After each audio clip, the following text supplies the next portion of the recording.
नमस्कार साथियों, आप सबका पुनः स्वागत है श्रद्धा एस्ट्रो ज्योतिष में। आज हम लोग कवर करने वाले हैं तुला लग्न की कुंडली में यदि शनि द्वादश भाव में बैठे हैं तो क्या फल है। हम ये भी कह सकते हैं तुला लग्न की कुंडली में कन्या राशि का शनि किस प्रकार का फल देता है। तो आइए शुरुआत करते हैं आज की क्लास का।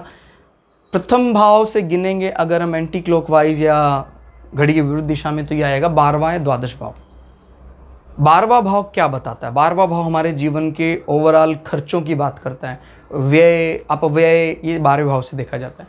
12वें भाव को हम मोक्षा, फाइनल मोक्षा हाउस भी कहते हैं। 12वें भाव को हम आलस्य, प्रमाद, डिप्रेशन और अनिद्रा या निद्रा अच्छी है तो भी 12वें भाव से पता लगता है। जेल, यात्राएं, देखिए कोर्ट कचहरी छठे भाव से, इससे मिलने वाले कष्ट अष्टम भाव से, इससे मिलने वाले लंबे कोई टाइम स्पैन, जेल में रहना पड़े 12वां भाव। क्लियर हो गया? तो ये इस प्रकार से रिलेट करके देखा जाता है। अगर किसी के जीवन में जैसे मान लीजिए 12वां भाव बहुत मजबूत है, 8वां भाव कमज़ोर है, तो जीवन में क्या है, चाहे थोड़े समय के लिए, जैसे कोर्ट कचहरी से कुछ संबंध बनता है, तो चाहे थोड़े समय के लिए उसको जेल में जाना पड़े। क्लियर हो गया? क्योंकि 12वां बहुत कम मजबूत अवस्था में है, तो वो क्योंकि अष्टम भाव भी सबसे ज़्यादा अशुभ माना जाता है, तो ये ध्यान रखिएगा। हम कई बार ये भाव मजबूत होता है लेकिन आठवें भाव से जेल हो, लेकिन बहुत लंबी अगर जेल यात्रा चली गई तो फिर उसको 12वां भाव उसकी पुष्टि करता है। क्लियर हो गया? 12वें भाव को कोई ज़बरदस्त एनिमी, जैसे 5 नंबर आ रहा है यहाँ पर, फिर शनि, राहु, केतु, इस प्रकार के प्लैनेट संबंध बना रहे हैं वहाँ के साथ, तो फिर वो निश्चित रूप से दुखद परिणाम लेकर आता है। क्लियर? और अगर ये मजबूत है तो फिर आपको ना सिर्फ फॉरेन रिलेशनशिप, म्लेच्छों या जो यूरोपियंस, अमेरिकन्स के साथ संबंध बहुत अच्छे होते हैं।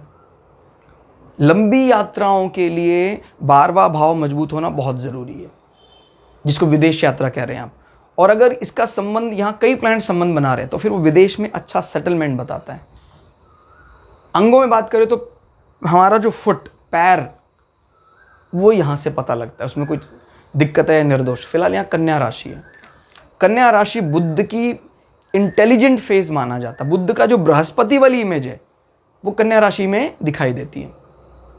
तो ये लोग अपने खर्चे को लेकर बड़े, हालांकि कैलकुलेटिव होते हैं, बेमतलब का खर्चा करने से बचते हैं ये, क्योंकि यहाँ पर बुध का प्रभाव है।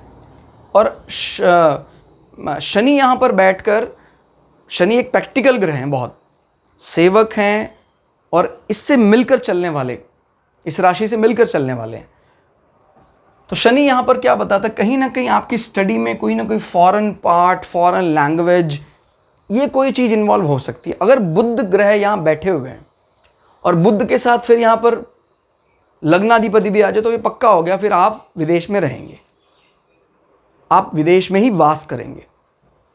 और अगर मान लीजिए कोई यात्रा का संबंध बनाने वाला ग्रह, चंद्रमा कहीं ना कहीं यहाँ बैठ जाते हैं और इन 2 मजबूत हाउसेस का स्वामी यहाँ चला गया, फिर लग्नाधिपति भी वेलकम कर रहा है, तो ऐसे लोग अपने, इनके प्रोफेशन में कुछ ऐसा होता है कि जैसे एयर होस्टेस या यहाँ पर कोई टेक्निकल प्लैनेट भी आ जाता है तो फिर कोई कमर्शियल पायलट, इस प्रकार के काम भी यहाँ से दिखाई देते हैं। क्लियर हो गया? अब शनि बैठे हैं यहाँ पर, तो शनि का 12वें भाव में जाना कन्या राशि में, जो बड़ी मैच्योर राशि है। कन्या का अर्थ होगा यहाँ एक ऐसी लड़की जो अपने धर्म पर टिकी हुई है, जो अपने कन्या तत्व का, या कह सकते हैं वर्जिनिटी का पालन करती है। क्लियर हो गया? वो ये बताता है। तो जीवन, सभी के जीवन में सभी राशियाँ होती हैं, मैंने पहले भी कई बार बताया, लेकिन कोई कोई राशि कहाँ इस्तेमाल करता है, कहाँ इस्तेमाल करता है, वो हमसे अलग, सबको अलग कर देती है। तो ये कन्या राशि का इस्तेमाल अपने व्यय भाव को मैनेज करने में करता है। अगर बुध, जो यहाँ पर 9वें भाव का स्वामी, शनि के साथ संबंध बना लेता तो फिर अगेन इट इज गुड राजयोग एज वेल एज धन योग, क्योंकि बुध लक्ष्मी त्रिकोण का स्वामी है, Shani Vishnu as well as Lakshmi त्रिकोण दोनों का स्वामी। अगर बुध यहाँ एक्सेल्ड होकर बैठ जाता है तो पक्की बात है कि आपकी कोई ना कोई foreign language, foreign study, foreign tour आपके जीवन में यश, मान, सम्मान दिलाने वाला होगा।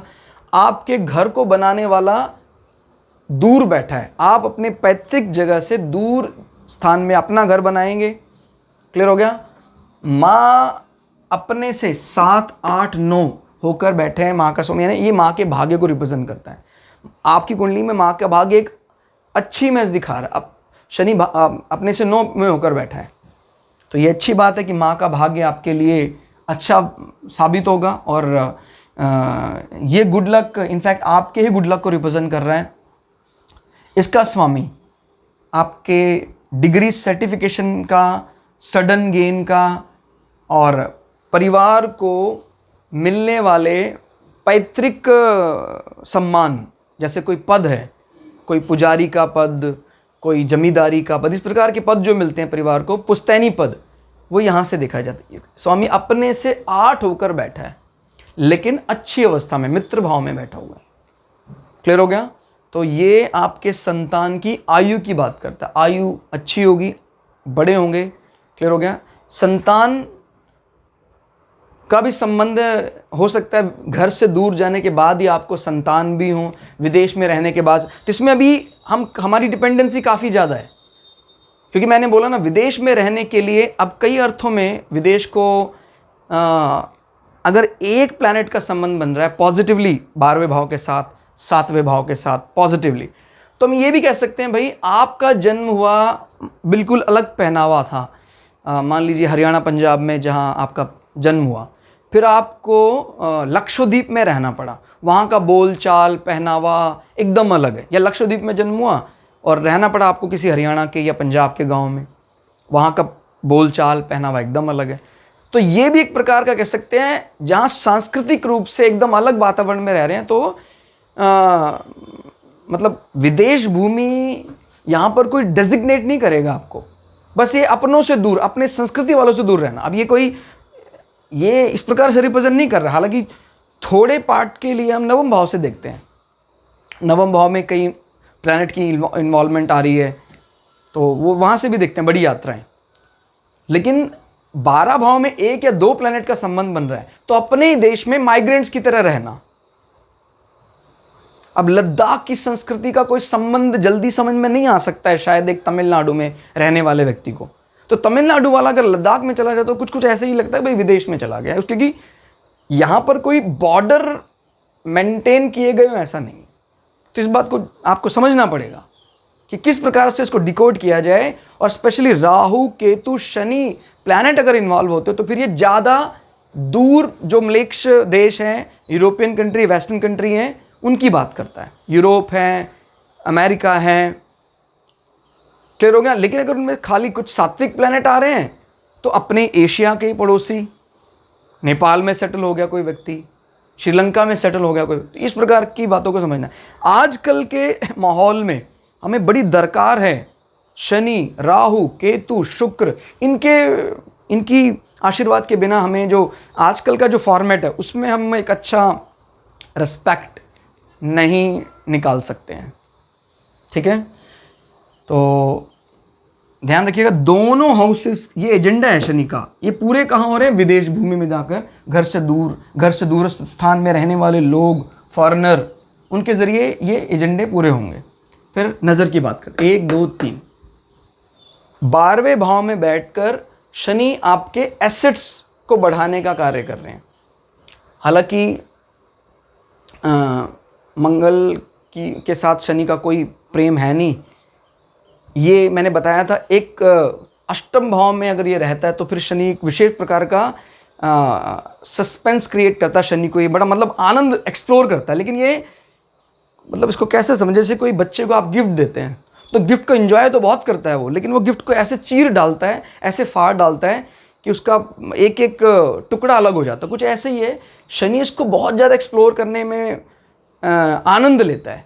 लेकिन अगर किसी एक फॉर्मल जगह पर उसको रख रखा हो तो अच्छा नहीं माना जाता। अब जैसे अष्टम भाव में अच्छा माना जाता है, आपको कुछ ऐसी गुप्त साधनाएं करने में सक्षम बना देता है, क्योंकि वहाँ पर आप जितना एक्सप्लोर करेंगे उतना अच्छा है। यहाँ पर इसको आप ज़्यादा एक जेंटल वे को अगर ज़्यादा ओपन करने का प्रयास करेंगे तो ठीक नहीं होगा। आप हद तक पहुँचना चाहते हैं, अंतिम हद तक, जबकि आपके एसेट्स के लिए, धन भाव के लिए इसको ज़्यादा ओपन करना ठीक नहीं है। वो ठीक नहीं होगा, ध्यान रखिएगा। गुप्त सांसारिक रूप से रखना चाहता है लेकिन खुद उसकी अंतिम हद तक जानना चाहता है, तो वो धन भाव के लिए ज़्यादा ठीक नहीं है तब तक जब तक मंगल कोई इन्वॉल्वमेंट ना करें शनि के साथ। शनि के साथ कोई धन योग या राजयोग में इन्वॉल्व ना हो, अदरवाइज ये अच्छा नहीं होता ज़्यादा। तीसरी दृष्टि 30, फिर उसके बाद शनि की ये दृष्टि पड़ रही है सप्तम। ये दृष्टि बताती है कि फॉरेन लैंड में बैठकर शनि आपके शत्रुओं को भयभीत करने का काम करेंगे, आपके ऋणों को कम करने का काम करेंगे, लेकिन शनि की दशांतर दशा महादशा में आपको रोग लग सकते हैं, बीमारियां हो सकती हैं। मीन राशि जल तत्व राशि है, वो वायु तत्व है, तो कहीं ना कहीं कोई इस प्रकार का वात पित्त कफ संबंधी रोग, स्पेशली बॉडी के स्टमक के निचले हिस्से में ऐसी कोई बीमारियां हो सकती हैं। स्मॉल इंटेस्टाइन लार्ज इंटेस्टाइन में ऐसी कोई तकलीफ दिखाई देती है। फिर 7, 8, 9, 10 शनि यहाँ बैठकर भाग्य स्थान में नज़र बनाए, बुध की दूसरी है। अगर बुध यहाँ इन्वॉल्व हो जाते हैं तो फिर ये बहुत अच्छा होगा। क्लियर हो गया? यानी ना सिर्फ शनि इस हाउस लॉर्ड के साथ संबंध बनाए हुए नज़र भी डाल रहे हैं, तो यानी 9th हाउस आपके माता पिता को विदेश में घुमाना, माता पिता की धार्मिक यात्रा कराने के लिए आपकी फॉरेन सेटलमेंट बहुत मदद करेगी। ये तो बात पक्की है कि ऐसे आदमियों का संबंध कहीं ना कहीं। अब कई लोगों ने कमेंट करके कहा कि सर मेरा अभी तक तो कोई संबंध है नहीं विदेशियों के साथ। उम्र कितनी है उन लोगों की? अभी 20-22 साल। तो भैया देखो, ये कोई चार्ट एनालिसिस मैं कोई आपके 1 या 2 साल के लिए तो कर नहीं रहा हूँ। This is for life. D1 chart इसका मतलब आपकी पूरी लाइफ। अब आपकी पूरी लाइफ का अर्थ है कि आपकी लाइफ में वो व्यक्ति इंट्रोड्यूस हो सकता है 60 के बाद या 55 के बाद, वो तो प्लैनेट की अंतर्दशा महादशा पर निर्भर करता है। लेकिन ये बात पक्की है कि D1 चार्ट सबसे सटीक अंदाज़ा लगा सकता है। अब कई लोग इसमें अलग अलग विचार कर सकते हैं कि सर D1 चार्ट तो साइमल्टेनियसली एक जगह पर 2 व्यक्ति पैदा हो रहे हैं, एक जैसे भी हो सकते हैं। उस कंडीशन में फिर हम ये 2 मिनट का फ़र्क या 1 मिनट के फ़र्क से भी हमारे जो डिविजनल चार्ट्स है वो वेरी कर जाते हैं। जैसे D9 चार्ट वेरी कर गया। 2 सगे भाई, जो जुड़वा भाई जो 5-5 मिनट के अंतर में पैदा हुए, उनके डिविजनल चार्ट अलग हो गए। D1 चार्ट एक जैसा था तो भाग्य अलग हो गए। तो वो थोड़ा ध्यान रखिएगा, तब हमें डिविजनल चार्ट्स की हेल्प चाहिए होती है। बाकी मैंने तो जितने कुंडली एनालिसिस किए, मेरे पास बहुत कम, मतलब मुश्किल से कोई पॉइंटों में कोई केसेस आए होंगे, शायद 0.01% कोई केस ऐसा आया हो जहाँ पर कोई ऐसा चैलेंज हुआ हो कि दोनों कुंडलियाँ एक ही जैसी हैं। नहीं तो आप लोगों ने भी कुंडली एनालिसिस की है, ऐसे चैलेंजेस बहुत कम आते हैं। और इस चैलेंज को लेकर बहुत ज़्यादा परेशान नहीं होना चाहिए। इसीलिए भृगु सरल पद्धति को ही आधार बनाओ आप।